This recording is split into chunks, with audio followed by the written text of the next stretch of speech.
Hello दोस्तों, जीवन एक संघर्ष यूट्यूब चैनल में आप सबका स्वागत है। आइए आज सुनाएंगे गीता का 14वां अध्याय शुद्ध हिंदी में। जय श्री कृष्णा, राधे राधे। आइए शुरू करते हैं।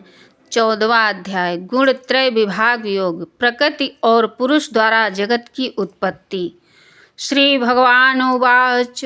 श्री भगवान ने कहा, हे अर्जुन, समस्त ज्ञानों में भी सर्वश्रेष्ठ इस परम ज्ञान को मैं तेरे लिए फिर से कहता हूँ, जिसे जानकर सभी संत मुनियों ने इस संसार से मुक्त होकर परम सिद्धि को प्राप्त किया है।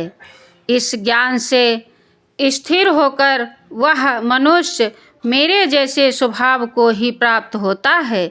वह जीव न तो सृष्टि के प्रारंभ में फिर से उत्पत्ति हुई होता है और न ही प्रलय के समय कभी व्याकुल होता है।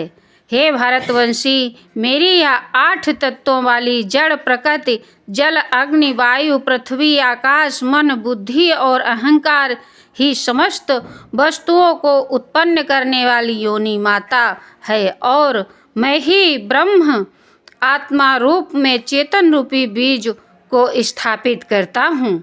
इस जड़ चेतन के संयोग से ही सभी चराचर प्राणियों का जन्म संभव होता है। हे कुंती पुत्र, समस्त योनियों जो भी शरीर धारण करने वाले प्राणी उत्पन्न होते हैं, उन सभी को धारण करने वाली ही जड़ प्रकृति ही माता है और मैं ही ब्रह्म आत्मा रूपी बीज को स्थापित करने वाला पिता हूँ। हे महाबाहो अर्जुन, सात्विक गुण, राजसिक गुण और तामसिक गुण, यह तीनों गुण भौतिक प्रकृति से ही उत्पन्न होते हैं। प्रकृति से उत्पन्न तीनों गुणों के कारण ही अविनाशी जीवात्मा शरीर में बंध जाता है। हे निष्पाप अर्जुन, सतोगुण अन्य गुणों की अपेक्षा अधिक शुद्ध होने के कारण पाप कर्मों से जीव को मुक्त करके आत्मा को प्रकाशित करने वाला होता है, जिससे जीव सुख और ज्ञान के अहंकार में बंध जाता है। हे कुंती पुत्र, रजोगुण को कामनाओं और लोभ के कारण उत्पन्न हुआ समझ, जिसके कारण शरीरधारी जीव सकाम कर्मों फल की आसक्ति में बंध जाता है।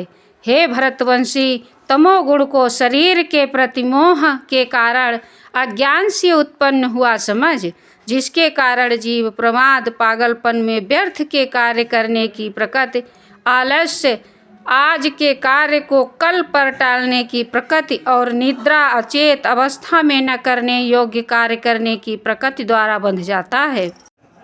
हे अर्जुन, सतोगुण मनुष्य को सुख में बांधता है, रजोगुण मनुष्य को सकाम कार्य में बांधता है और तमोगुण मनुष्य के ज्ञान को ढककर प्रमाद में बांधता है।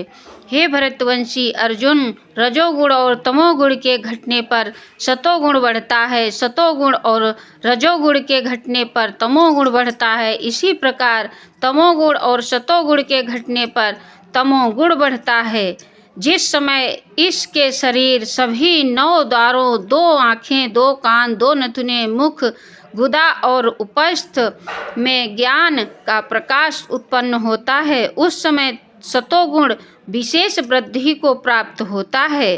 हे भरतवंशी में श्रेष्ठ, जब रजोगुण विशेष वृद्धि को प्राप्त होता है, तब लोभ के उत्पन्न होने का कारण फल की इच्छा के कार्यों को करने की प्रकृति और मन की चंचलता के कारण विषय भोगों को भोगने की अनियंत्रित इच्छा बढ़ने लगती है।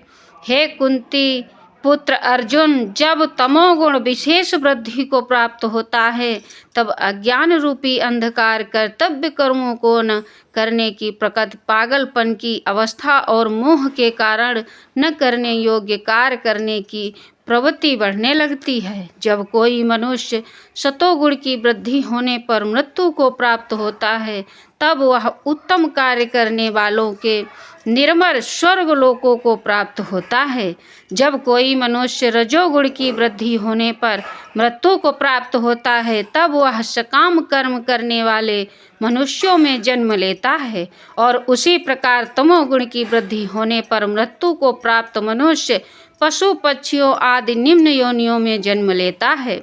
सतोगुण में किए गए कर्म का फल सुख और ज्ञान युक्त निर्मल फल कहा गया है। रजोगुण में किए गए कर्म का फल दुख कहा गया है और तमोगुण में किए गए कर्म का फल अज्ञान कहा गया है।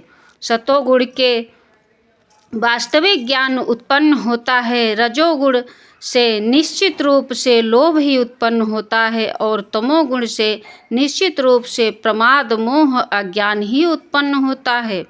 सतोगुण में स्थित जीव स्वर्ग के उच्च लोकों को जाता है, रजोगुण में स्थित जीव मध्य में पृथ्वी लोक में ही रह जाते हैं और तमोगुण में स्थित जीव पशु आदि नीच योनियों में नरक को जाते हैं। गुणातीत पुरुष के लक्षण। जब कोई मनुष्य प्रकृति के तीनों गुणों के अतिरिक्त अन्य किसी को करता नहीं देखता और स्वयं को दृष्टा रूप से देखता है, तब वह प्रकृति के तीनों गुणों से परे स्थित होकर मुझ परमात्मा को जानकर मेरे दिव्य स्वभाव को ही प्राप्त होता है। जब शरीरधारी जीव प्रकृति के इन तीनों गुणों को पार कर जाता है, तब वह जन्म मृत्यु बुढ़ापा तथा सभी प्रकार के कष्टों से मुक्त होकर इसी जीवन में परम आनंद स्वरूप अमृत का भोग करता है। अर्जुन उवाच। अर्जुन ने पूछा, हे प्रभु, प्रकृति के तीनों गुणों को पार किया हुआ मनुष्य किन लक्षणों के द्वारा जाना जाता है और उसका आचरण कैसा होता है तथा वह मनुष्य प्रकृति के तीनों गुणों को किस प्रकार से पार कर पाता है। श्री भगवान उवाच।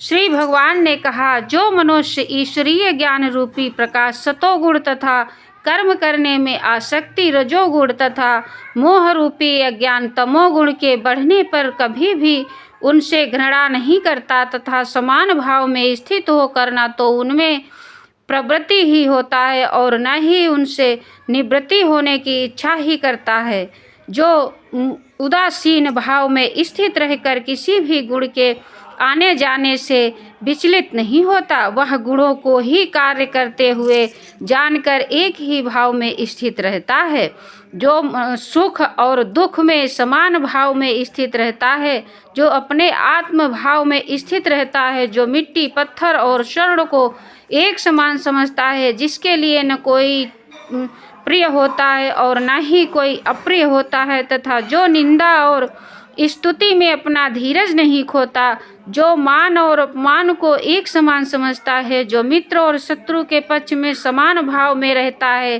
तथा जिसमें सभी कार्यों के करते हुए भी कर्तापन का भाव नहीं होता, ऐसे मनुष्य को प्रकृति के गुणों से अतीत कहा गया है। जो मनुष्य हर परिस्थिति में बिना विचलित हुए अनन्य भाव से मेरी भक्ति में स्थिर रहता है, वह भक्त प्रकृति के तीनों गुणों को अतिशीघ्र पार करके ब्रह्म पद पर स्थित हो जाता है। उस अविनाशी ब्रह्म पद का मैं ही अमृत स्वरूप, शाश्वत स्वरूप, धर्म स्वरूप और परम आनंद स्वरूप एकमात्र आश्रय हूँ। इस प्रकार उपनिषद, महाविद्या तथा योग शास्त्र रूप श्रीमद् भागवत गीता के श्री कृष्ण अर्जुन संवाद में प्रकृति गुण वियोग योग नाम का 14वां अध्याय संपूर्ण हुआ। हरि ओम तत्सत। जय श्री कृष्णा। राधे राधे।